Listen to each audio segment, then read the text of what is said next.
why not sit back, relax, and take things easy like a Sunday morn? I'm your host, Shane Lockwood. This is episode 84, and today is the 2nd of August 2020.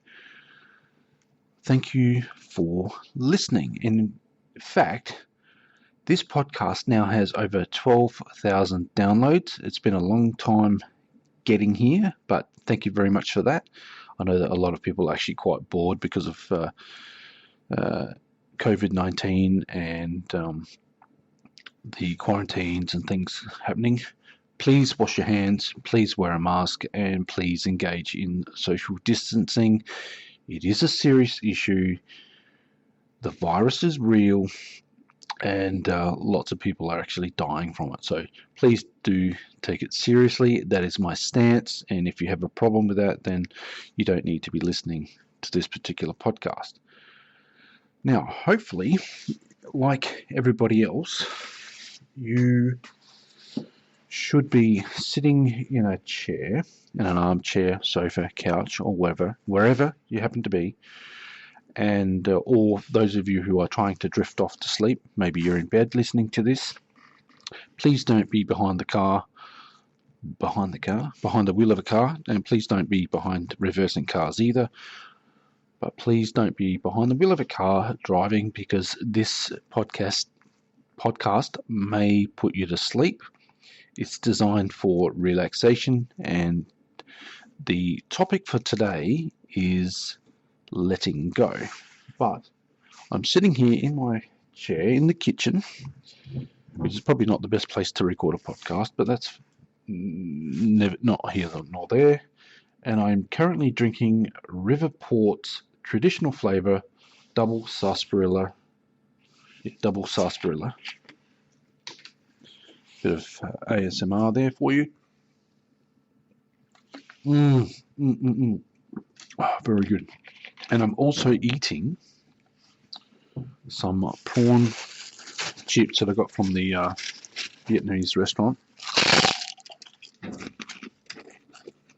Excuse me. Absolutely delicious. Please excuse me eating on the microphone. I thought I might have had a bit more of an ASMR effect.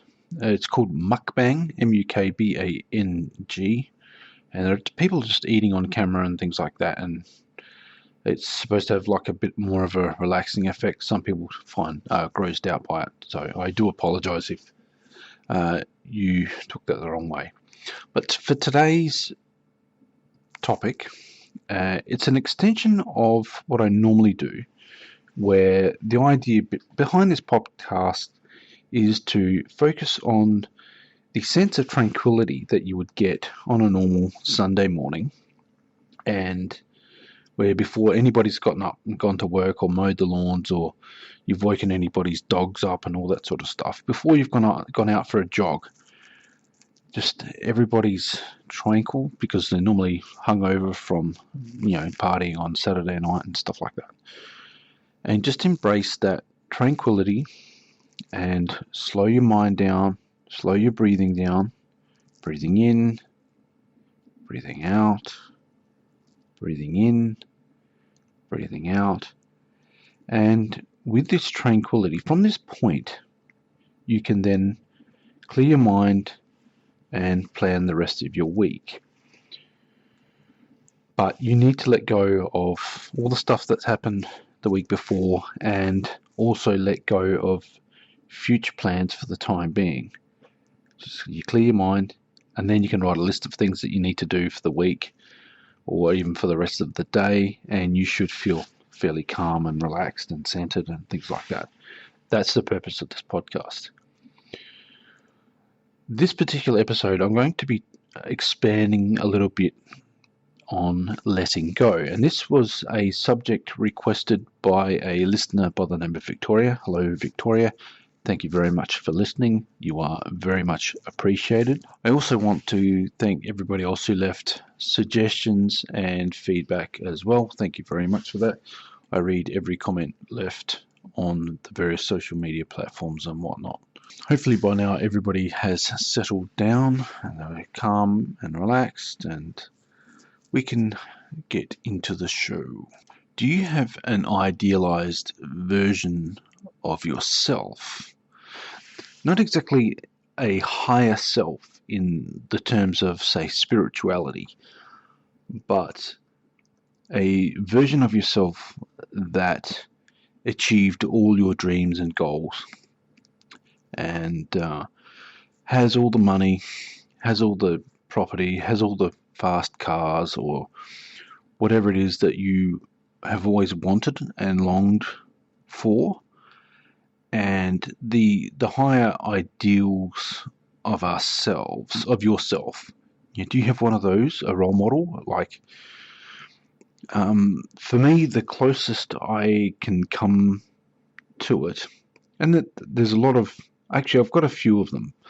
The main one is a character from a British science fiction TV show called Red Dwarf, and the episode is called Dimension Jump. The character is Ace Rimmer. He's the idealized version of one of the main characters, Arnold J. Rimmer.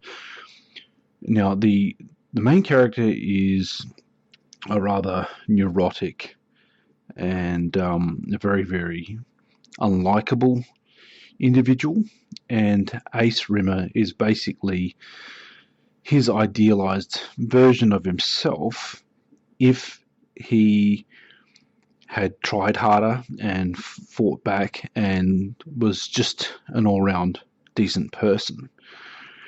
And so that's one of my go-to archetypes of the ideal self. Others are Bruce Lee and Luke Skywalker in terms of like characters and things like that.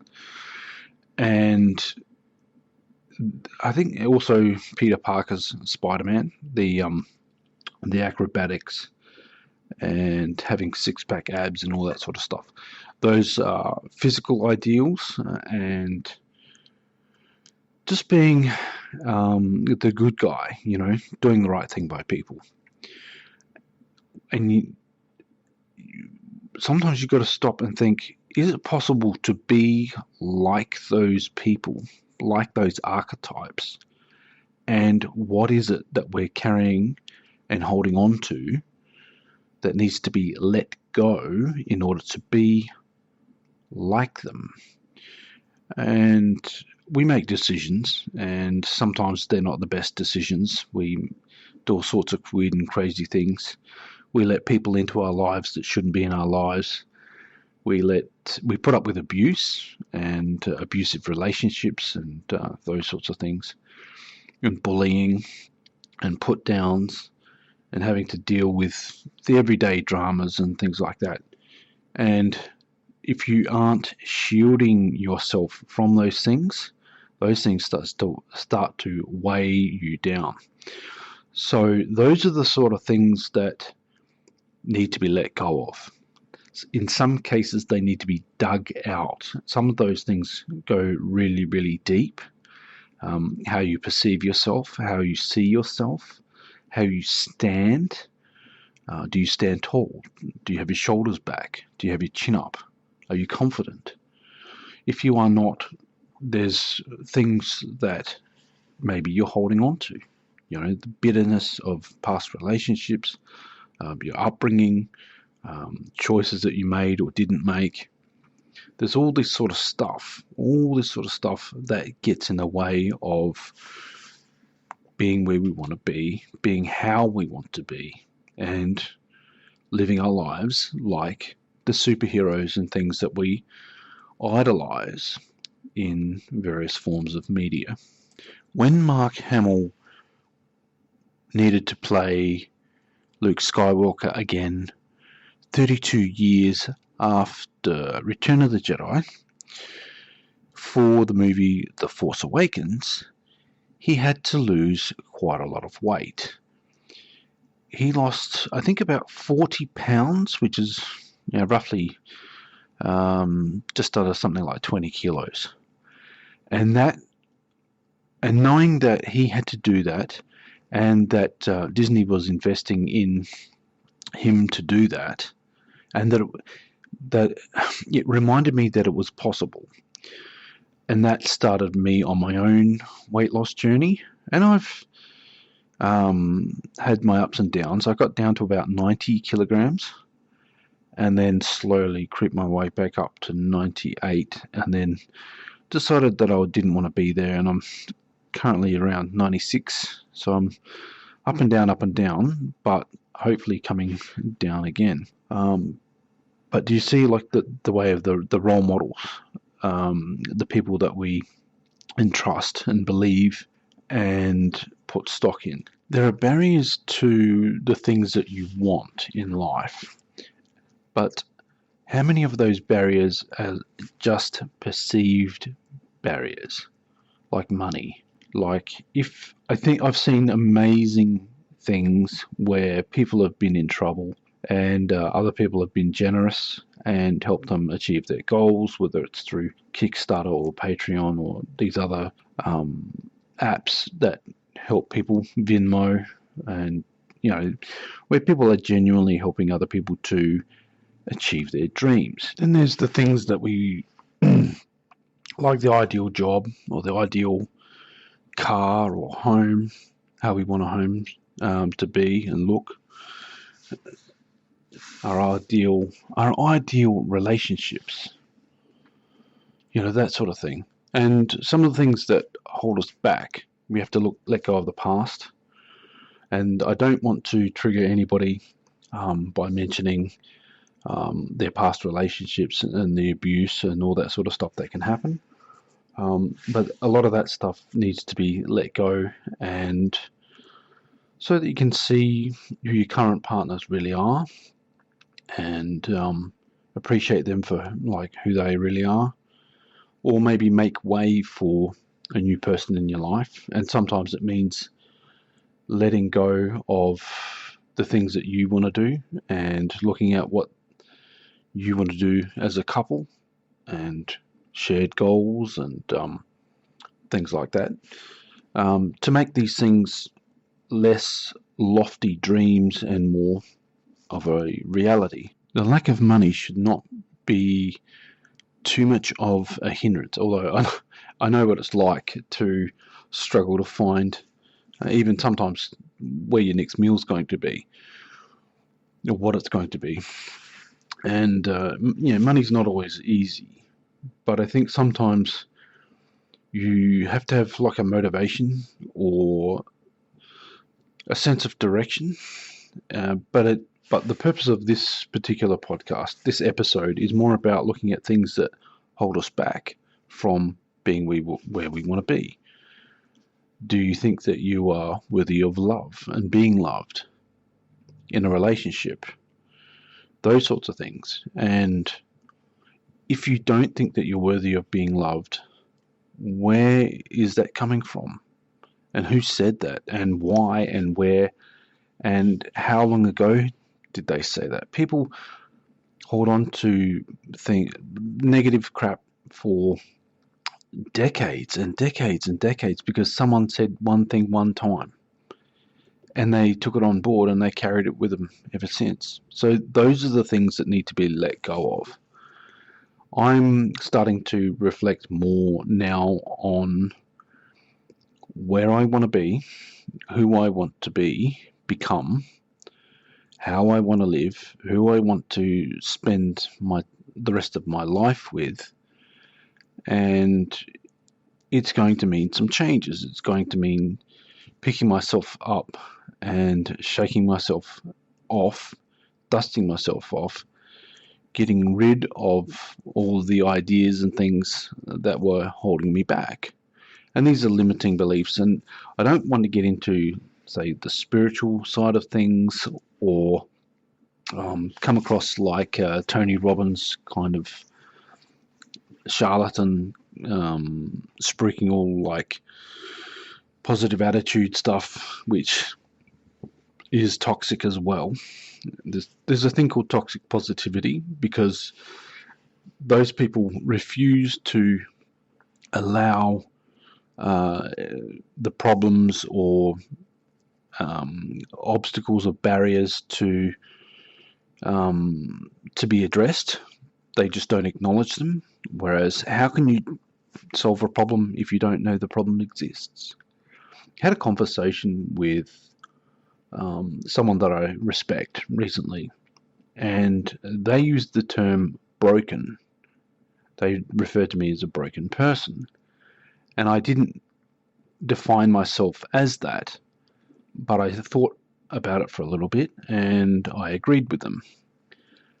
And I looked at why I was broken, and who and where, and without pointing fingers of blame, of of blame. I took those things on board. I didn't shield myself from those things. I didn't learn to separate other people's nonsense from my own. And you can't really deal with your own nonsense until you learn to do that first. And you have a bad relationship or two or three, a few pregnancy scams and things like that, and then you find somebody who wants to treat you right, but you're still carrying around the suspicion of things that have happened in the past, and those things begin to taint the present and start to ruin things. And it's one of those things that it makes things difficult when someone's trying to find out about your past, my past, and try and figure out, okay, am I stable? Am I a decent human being? And I'd like to say that I was and am a stable, decent human being. But then I'm not necessarily forthcoming with my past because of the damage that's there, and then having to relive that trauma again in trying to think about what was said, what was done. And it does become like a Korean soap opera with some of it, the way it just drags on and on and on. And for the most part, I've tried to lead a very boring life. And it is a very boring life, although there are stories that would make Hollywood blockbusters for countless generations. And I think we all have stories like that. I think all of our lives, as mundane as we make them out to be in order to survive, really, I think the reality of the things that we've seen and experienced put Hollywood to shame, and Hollywood comes up with a lot of far-fetched things, but they pale in comparison to some of the everyday stuff that we experience. Anyway, that's something for deeper reflection at some other time. I want to do more episodes where I talk about the stuff that I've been up to during the quarantine period and stuff like that. And this is not a political podcast. This is not a religious podcast. Although I will speak up about various issues and things like that as they, come to mind. But I think for now, it's just me sitting in front of the microphone and recording podcasts properly is something I'll have to get back into the swing of. But that's for future episodes. Right now, I think that it's important to focus on letting go of the things that we can't change, having the courage to change the things we can, and the wisdom to know the difference. That's all for this particular episode. I'm going to do like a whole heap of far more interesting things next time. But for now, may today, the rest of today, the rest of the week be easy like a Sunday morn. Bye.